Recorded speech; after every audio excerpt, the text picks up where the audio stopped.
Senhor.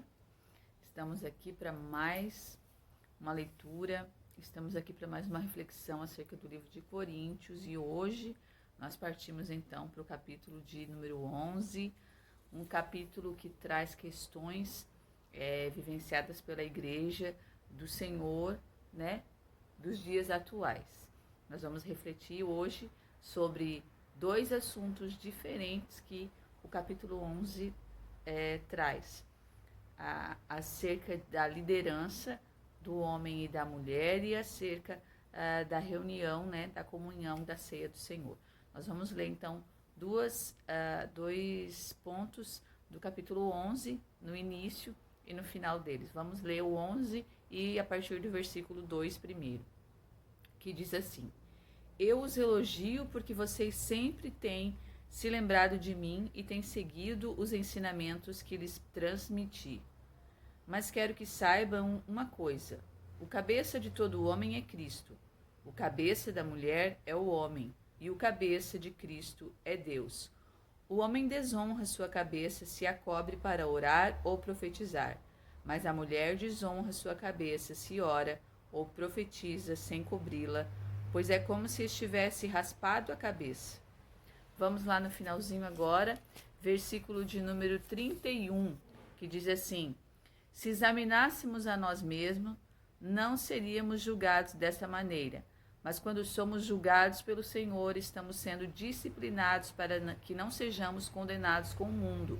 Portanto, meus irmãos, quando se reunirem para comer, esperem um pelos outros. Se estiverem com fome, comam em casa, a fim de não trazer julgamento sobre si mesmo, e ao se reunirem, eu lhes darei instruções a respeito de outros assuntos depois que chegar aí. Então Paulo traz agora dois assuntos diferentes. Nós vamos iniciar nos primeiros capítulos que nós lemos, aonde Paulo ele traz o exemplo correto da nossa liderança, da liderança que nós vivenciamos, aonde Paulo apresenta que Cristo ele tem um cabeça, que é Deus. E aí ele vai dizer, o cabeça de Cristo é Deus, mas os dois são um. E aí Paulo continua, o cabeça do homem é Cristo e o cabeça da mulher é o homem. Então há uma hierarquia de liderança, mas Cristo, quando ele veio nos ensinar a respeito de liderança, ele nos disse que aquele que lidera, ele deve servir. Porque nós vimos, quando o Senhor Jesus esteve em seus dias aqui na terra, que em todo o tempo ele honrou o Pai, que é o cabeça dele, em todo o tempo. Porém, os dois eram um, os dois sempre foram um, o Pai sempre esteve com ele. Então, o que Paulo quer dizer aqui não é que o homem é superior à mulher. Para Deus, os dois são iguais. Os versículos a seguir, eles vão nos dizer isso. Para Deus, ambos são um. Porém, há uma hierarquia, que o homem é o cabeça da mulher.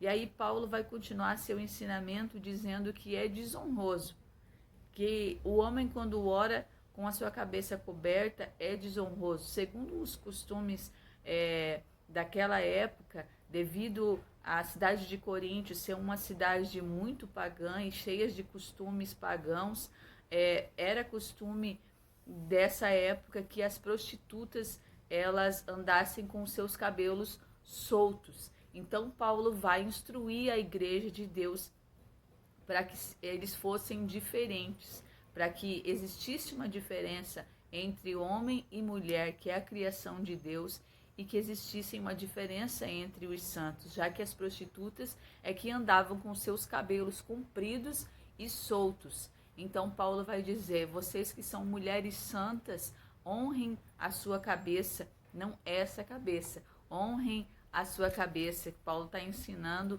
a hierarquia de liderança, Deus, Jesus, o homem e mulher. Honrem a sua cabeça cobrindo ela com véu enquanto oram e profetizam na casa do Senhor.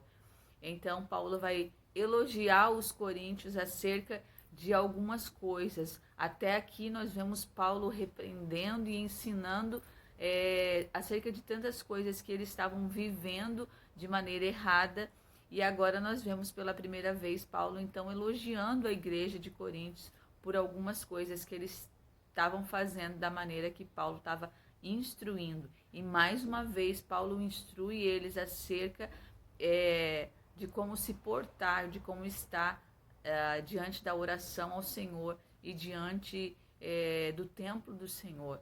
Então Paulo vai instruir acerca desta liderança, do comando que vem de Deus, Jesus, homem e mulher, apesar de homem e mulher serem iguais para o Senhor. Porque Paulo vai continuar ali no versículo de número 10. Portanto, deve a mulher, por causa dos anjos, trazer o véu na cabeça como sinal de autoridade. No Senhor, todavia, nem a mulher é independente do homem, nem o homem é independente da mulher. Para o Senhor, ambos são iguais. E aí Paulo continua os seus ensinamentos acerca da maneira como eles estavam celebrando a ceia do Senhor, sempre que eles se juntavam para celebrar a ceia do Senhor. Nessa época, a ceia do Senhor era um pouco diferente do que a gente vive hoje. Nesta época, a ceia do Senhor era celebrada em uma mesa onde eles também participavam da festa do amor, a festa ágape. E nesta festa, então, era uma festa de comunhão, onde o corpo ele deveria se portar, deveria se comportar como corpo, amando um ao outro, conhecendo, tendo comunhão, tendo unidade. Era o momento da igreja relembrar do sacrifício do Senhor, relembrar que todos ali faziam partes do corpo do Senhor. E então agora Paulo vai repreender eles, e agora ele vai dizer: nisso eu não vos louvo, porque quando vocês estão se ajuntando, vocês estão tendo divisões, apesar de que as divisões, às vezes, elas são positivas, porque existem aqueles que estão obedecendo e aqueles que estão se rebeliando, mas nisso que está acontecendo eu não posso louvar vocês, porque quando vocês estão se ajuntando, vocês estão se ajuntando por suas próprias vontades, para satisfazer as suas vontades, estão comendo sem esperar uns pelos outros, estão bebendo de forma exagerada, estão se embriagando, não estão esperando aqueles que não têm condições. Então aqueles que têm posse, os ricos estavam separados dos pobres. Existia uma divisão de classes nessa festa, que era intitulada a Festa do Amor, aonde o amor ele não estava sendo vivenciado. Nesse momento, que era um momento de celebração, de lembrar que o Senhor, ele se deu a sua vida por todos, ele fez o sacrifício de doar a sua vida por todos, independente da classe social ou independente de raça, de cor. Ali era um momento de comunhão, de unidade da igreja, e estava havendo uma divisão de classe social, onde os pobres estavam sendo desprezados e deixados de lado, e os ricos eles estavam vivendo a sua riqueza, comendo e não se preocupando com aqueles que não tinham condições.